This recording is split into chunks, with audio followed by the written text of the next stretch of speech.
Delegation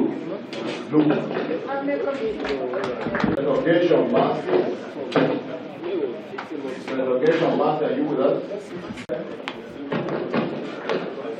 We have Ambassador Odigie-Oyegun, who's fellow Latin people. We have Dr. Okay as well. We have Dr. Sunday. We have Professor Chidi Odimkalu. What are you saying here?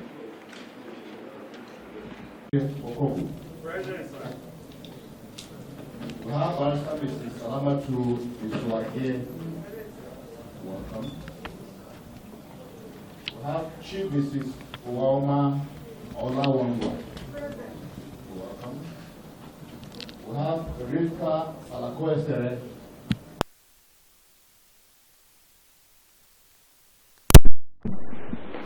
We have Honorable Sani Yakubu Noma.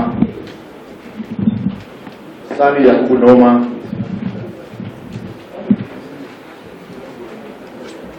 We have Abubakar Jibril Ahmed. Yes, you're welcome. We have Olu Enemola. You're welcome. We have Sani Saidu Muhammad. Sani Saidu Muhammad. Okay, you're welcome. So those are the members of the committee. Your Excellency. We'd like to recognize one of our top party persons who just walked in as we're doing the introductions. His Excellency, former Governor of Imo State, Emeka Ihedioha. Your Excellency, you're welcome. I'm sure you will appreciate this, but bear with us. We started on a very good note. 12 is 12 by ADC. 10 is 10. 11 is 11. We don't keep to Nigerian time. We don't believe in African time. Because if you can't manage your time properly, you cannot sort yourselves out.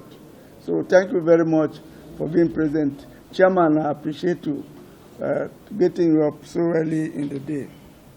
Very distinguished members of the National Working Committee, leaders and elders of our great party, led by Emeka Ihedioha, the chairman of our national mobilization, and other elders of the party who are here, members of the ADC Policy and Manifesto Committee, party faithfuls, ladies and gentlemen, gentlemen of the press. Today is an important day, not because we are inaugurating another committee, but because of the responsibility this inauguration places on us as a political party on a rescue mission and as citizens of a country in distress. Across the country, families are working harder and earning lesser. Food prices rise faster than wages, salaries, and incomes can cope. Power supply remains epileptic, even as tariffs increase astronomically. Strangely, the APC government continues to aggravate the citizens' tax burdens. Insecurity continues to disrupt people's the people's social and economic life. Nigerians are suffering today more than any other time in our history. Poverty stares us in the face. Yes, poverty and hardship have always existed, but the hardship and the poverty that Nigerians are experiencing under the APC administration has gotten worse. This situation has been brought about and compounded by government vicious policies. What Nigerians therefore desperately looking for are credible alternative ideas, actions, and policies. They want policies that would improve their lives today and lay a solid foundation on which they can improve their future. They want policies that show compassion. Nigerians are not looking for clever arguments. They want policies and actions that show that government understands what they're going through and is prepared to act with clarity, courage, and most importantly, with compassion. This is what the African Democratic Congress represents, a party that puts the people first. Nigerians are not looking for who to blame for their suffering.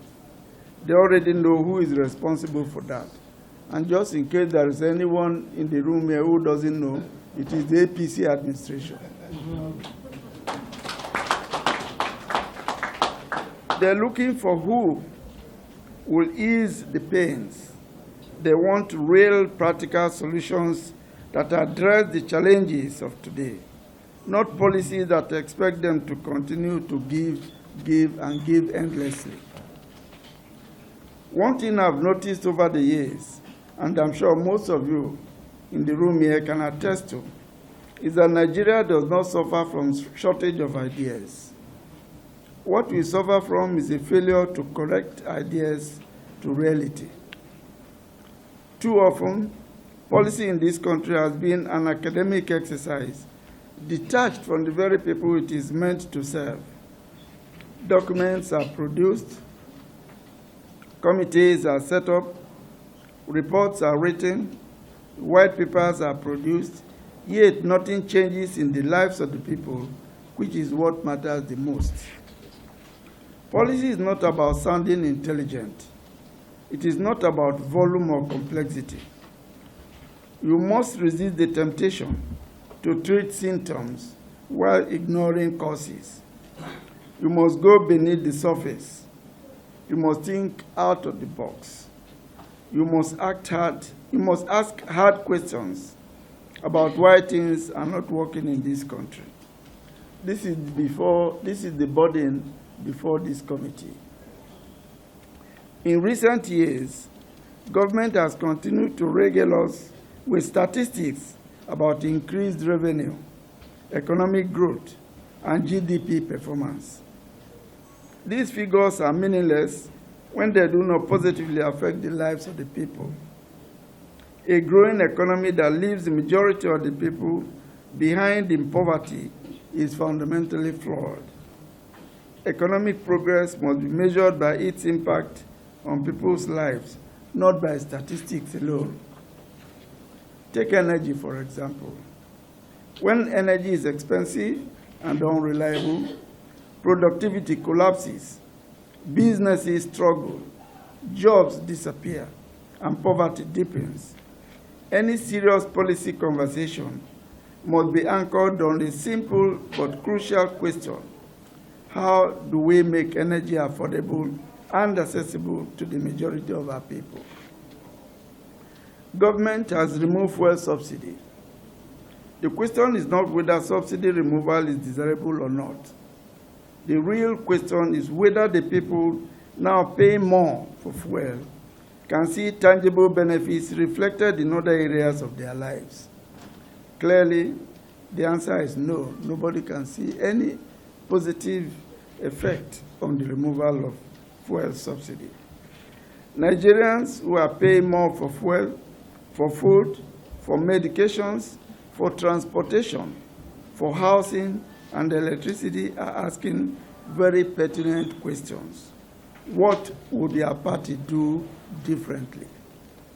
We must answer with clarity, firm commitment, and measurable outcomes that they can feel and see, not propaganda.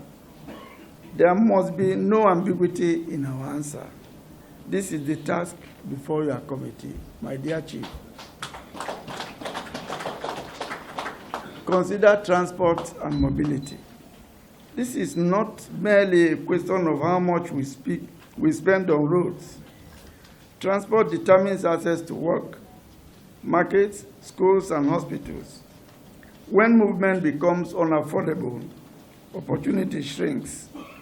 Our party's policy must ensure that transportation remains a social and economic lifeline for our people. Food and agriculture demand the same seriousness. This sector goes beyond farming alone. Insecurity, poor storage, weak supply chains, and rising input costs mean farmers produce less while consumers pay more. Until we understand how security, infrastructure, finance, and climate pressures intersect with food production, we will continue to treat hunger as an accident rather than a policy failure. We must also confront security not as another budget line, but as a lived reality. Insecurity is not only about loss of life, it is about abandoned farms, displaced communities in IDP camps, kidnapping, closed schools, and an atmosphere of fear that suffocates economic activity. A country that cannot secure its people cannot grow its economy, no matter how impressive its plans appear on paper. Healthcare is equally critical. It is not measured by the number of hospitals built, but more so by access and affordability. E-health pushes families into poverty faster than almost anything else. A policy framework that fails to grasp this connection will always underestimate the true cause of neglect. Sound quality education and human capital deserve the same consideration. Education is not successful simply because classrooms exist. It succeeds when learning happens, when skills are acquired, and when young people are equipped to compete meaningfully in the global economy. Education is a sine qua non to development. In this regard, I charge this committee to look into the possibility of criminalizing actions of parents who fail to send their children to school. We must also pay attention to jobs, small businesses, and the informal economy, because this is where most Nigerians are active participants. When policies ignore how people actually earn a living, they fail even before they start. We must put in place safety measures that make it difficult, if not impossible, for any individual to take total control of the party, no matter how rich or how powerful he or she may be. We must reckon with governance itself. Weak institutions, poor coordination, and lack of accountability are not abstract problems. They are the reason good ideas collapse at the point of execution. When governance is broken, policy becomes theory. You are not here simply to generate proposals. You are here to ensure that every recommendation is practicable. You must listen not only to experts, but to farmers, to traders, to workers, to parents, to millennia, to Gen Z, and to Gen Alpha, whose lives are shaped by decisions we make. And disabled too, sir. You must test every idea against a simple but demanding question. Does this reduce suffering, or does it merely rearrange it? Nigeria does not need the rhetorics. She needs honest thinking and workable solutions. As a party, we must be prepared not just to win power, but to justify power through service. The ADC must be known not for noise, but for seriousness. Not for empty promises, but for performance. Not for propaganda, but for reality. Today, therefore, is not the end of a process. It is the beginning of a responsibility. I expect you to break into subcommittees in line with your areas of core competencies. The committee should feel free to co-opt experts and professionals that can add value to this critical assignment. On behalf of the National Working Committee and the entire family of the ADC, I hereby inaugurate the ADC Policy and Manifesto Committee.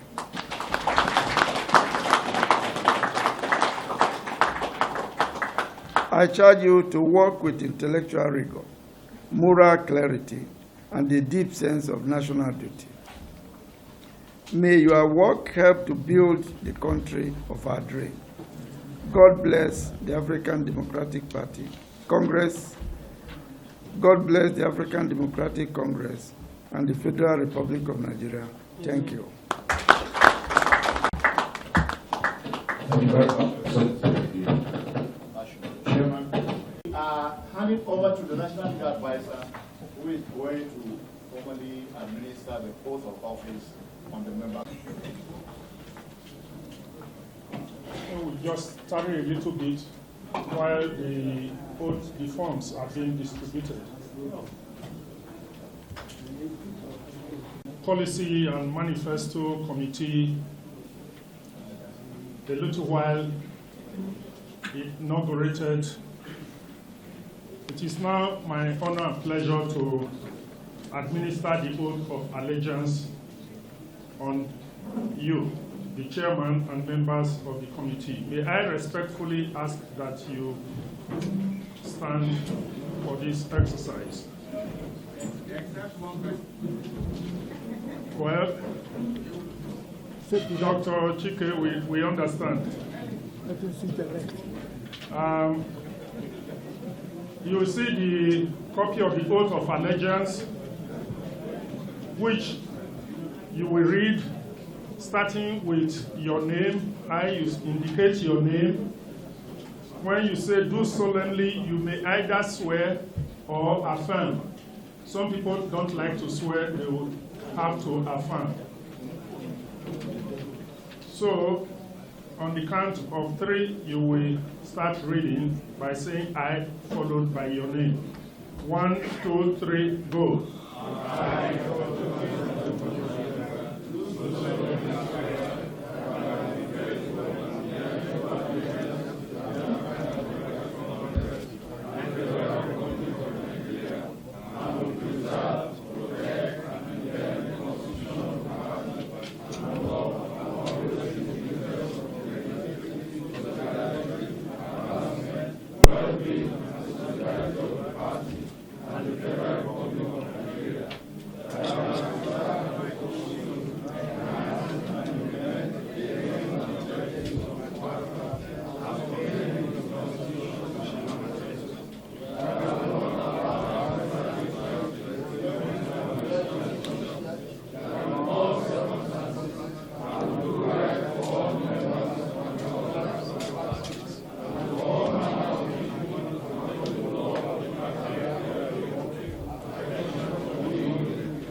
Thank you very much. Congratulations.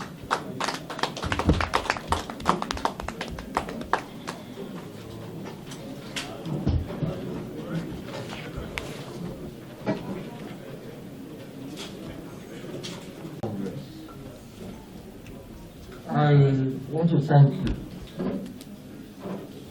on my behalf and on behalf of all the members of this committee for the honor, because it is an honor that you have done to us, to put us in charge of such a new development in this nation. Your speech has made everything clear, and I want to assure you that we will treat this as a Bible for the exercise that we have been asked to undertake. It is clear that from what you have said, every word in that speech, that it cannot, will not, and must not be business as usual in a nation that is governed by the ADC. And by the divine mercy of the Almighty, we will take over power in this nation. You have made it very clear. I really would have said, well, that's for my committee to do, to adopted your speech and said, fine, that is really the guideline by which we should work. But it is so important that I want to first, please do something unusual, a caveat. Because doing business the way you have now given directives on may raise conflict of interest among members who are already in this party, because things are going to be different. So if I may please, and that's for the National Executive to consider, that if anybody has any reason to say, these people are going to go extremely left or extremely right or whatever and may affect their interest, this is the time to just quietly step back. But history is being made. What you're asking us to do is to get a message, policies, proposals that will attract and commit. What is happening today in this country is that the entire population of this nation are watching the ADC. They've given up every other person. That is clear. They haven't thrown themselves fully 100% into a net yet. So they are watching everything that we do. And the charge we have given us today is that we should help the party develop policies, help the party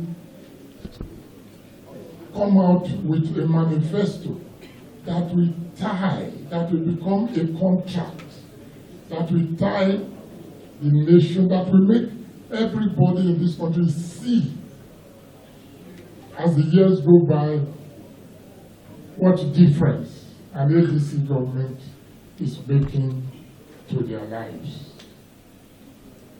And that is something I want to promise you we will exact every minute. What happens normally from experience, you mentioned it personally in your statement, is that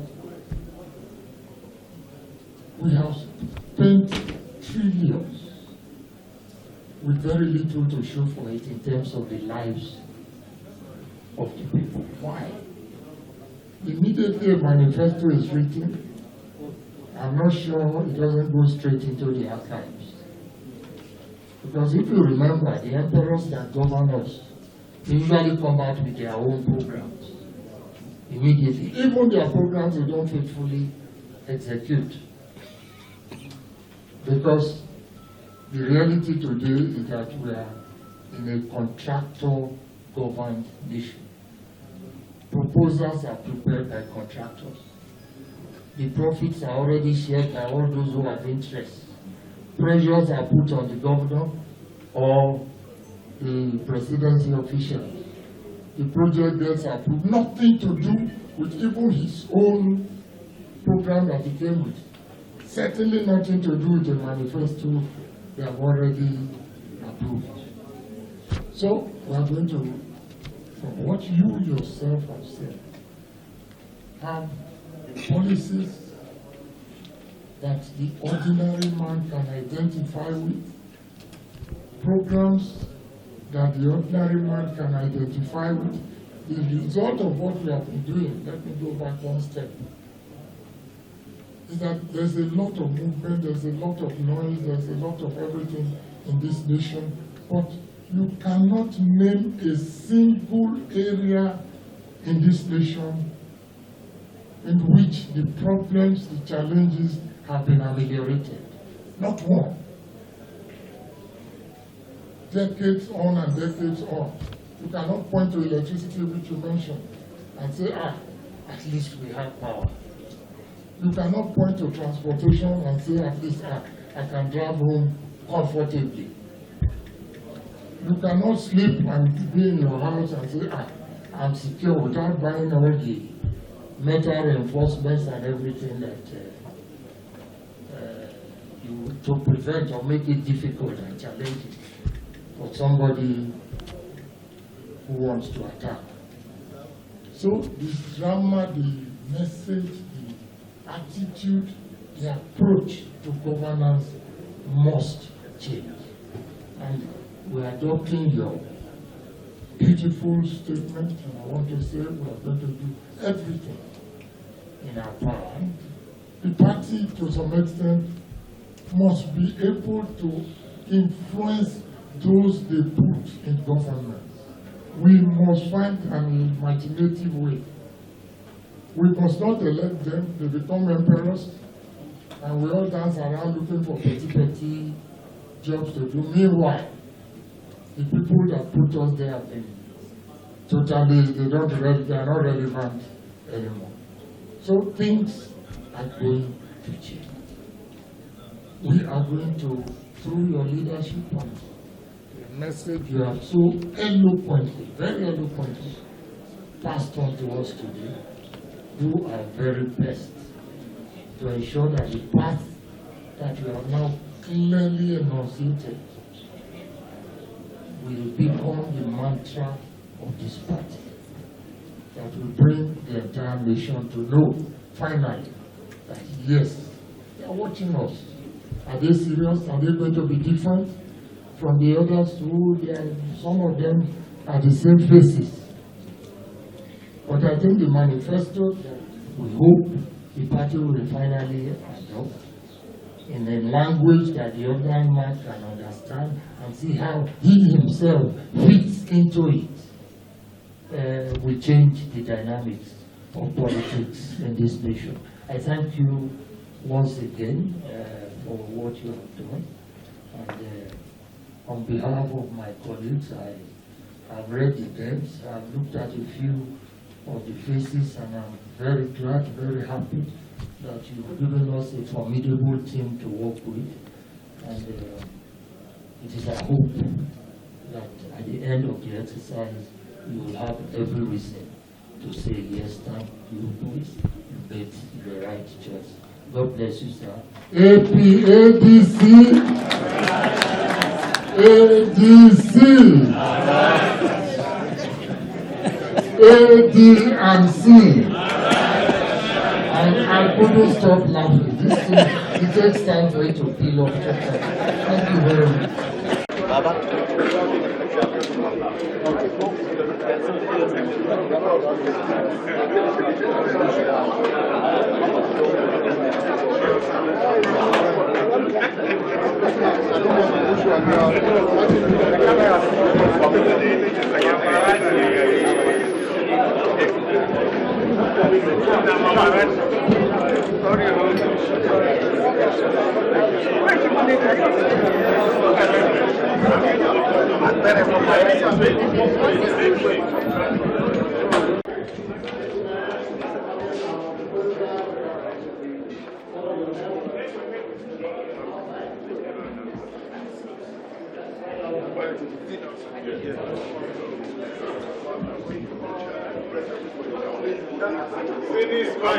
See this confused mind. I don't know whether you buy me now or someone. Guys, come away. Your hands, sir. Please come back, sir. Yeah. Look at the camera. Okay, look at the camera, sir. Thank you. Everybody's got it. Thank you. Is there. Everybody is there. Thank you so much. God bless you. I forgot. There you get chairman committee. Get on that. All right. Yes, sir. I'm interested in knowing because the party published a list of the 50 wise men and women. Yes. But when the names were read out, it appeared that some names in that publication are not. For instance, I remember Yemi, who reacted almost immediately after that publication went, that she's not a member of the party. Why will she be included in a committee without consulting her? Are there substitutions to the names that you earlier published? Of course, there were substitutions. I mean, we clarified that not everybody on that list is a member of our party. And every person you see on that list was recommended by someone who probably assumed that they could, that they would be useful for this kind of assignment. So if anybody is withdrawing or not willing to serve in the committee, we will take responsibility and apologize for including them in the first place. But the intention was that everyone that is willing to contribute ideas into how we can run this country differently will be happy to be part of this exercise. You know, and that is why we made it clear. If you listen to the chairman of the committee when he was making his remarks, he raised the issue of conflict of interest. That anyone who has conflicting interests will be free to recuse themselves. You know, but we have moved on from that. So, and the committee has been inaugurated. Now, how does the party intend to? I know that the party has not started conducting the state congresses, but there are issues in the state. Like on Saturday, the launch of the one in Adamawa State, the former chairman of the party inaugurated an ESCO as against the critical committee that your party, your national board, is set. And let me make it clear. The ADC has not conducted any congresses. The directive was that where there are vacancies in the existing ESCO, those vacancies should be filled. When the time comes for the congresses, we will conduct a congress that will be clear to everyone and that will be free and fair to all concerned. The tenure of the existing ESCO has not expired, and we are not going to supplant them until the tenure expires. So anybody that is doing anything outside this is just acting on their own behalf, and the party will not recognize whatever they have done. Thank you so much.